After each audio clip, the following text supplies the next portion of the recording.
Hello, my name is Mobi. I'm kidding you. I'm gonna be speaking about React versus ReactPy. I'll introduce it shortly. Uh, my name is Mobi. As I said, I'm gonna be speaking about something that has gotten me interested recently. ReactPy. It's building interactive applications using React style. So you have components which is introduced by uh, React, and then but everything is written in Python. Why would you do this? Because it's clean, it's readable, it's expressive. You keep using React's Python style, so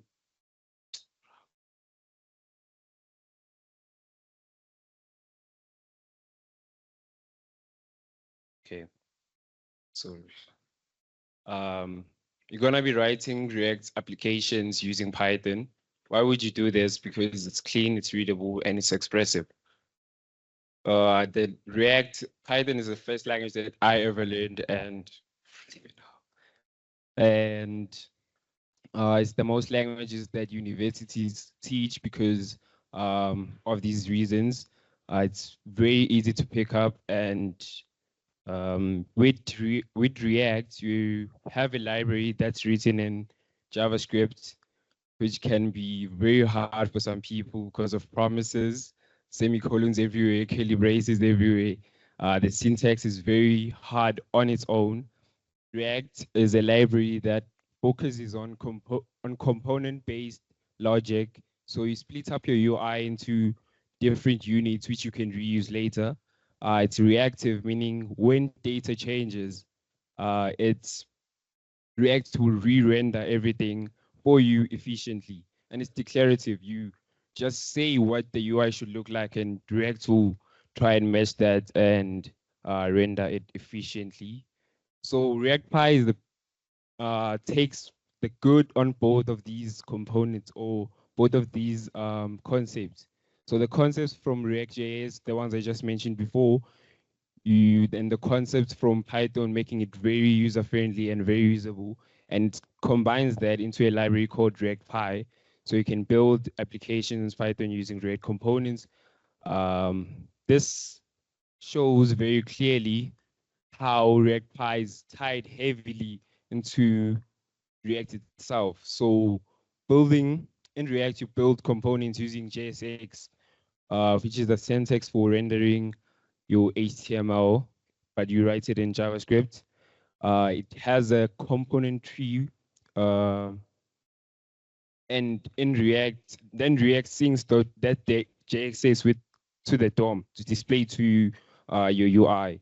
ReactPy has the same model, but in Python. Instead of JSX, you'd have functions. You call functions HTML.div, maybe not .div, HTML.button to render these into your UI.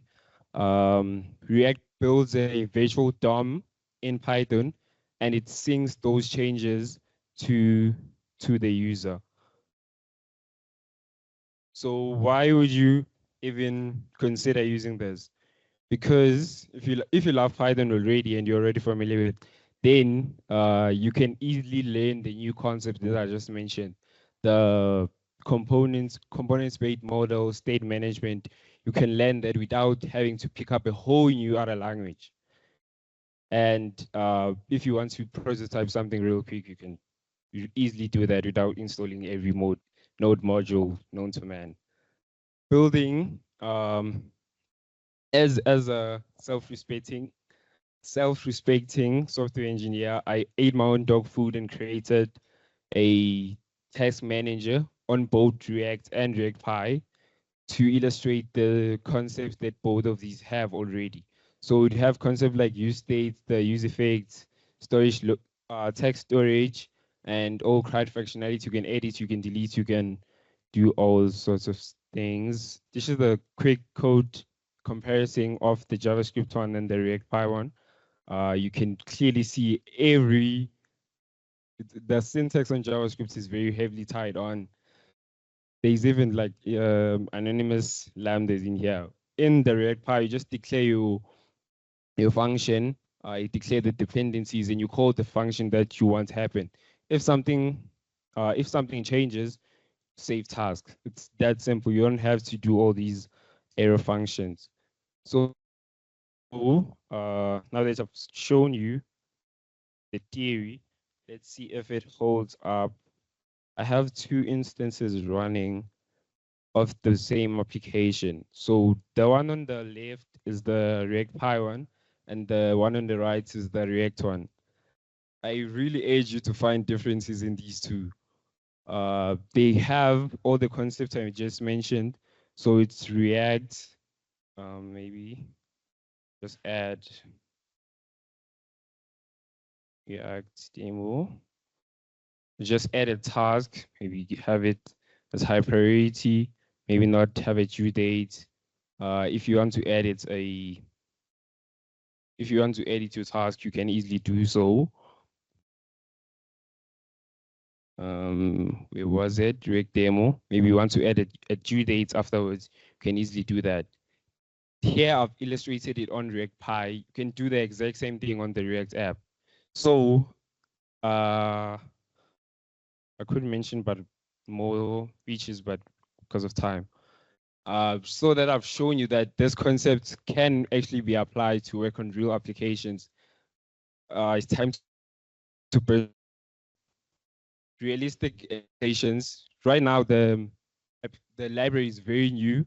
It hasn't grown yet as much as React.js. It doesn't have features such as events or API or the browser API calls. Events such as drag and drop functionality is still not implemented. API calls like interfacing with the browser's local storage, that's still not done yet.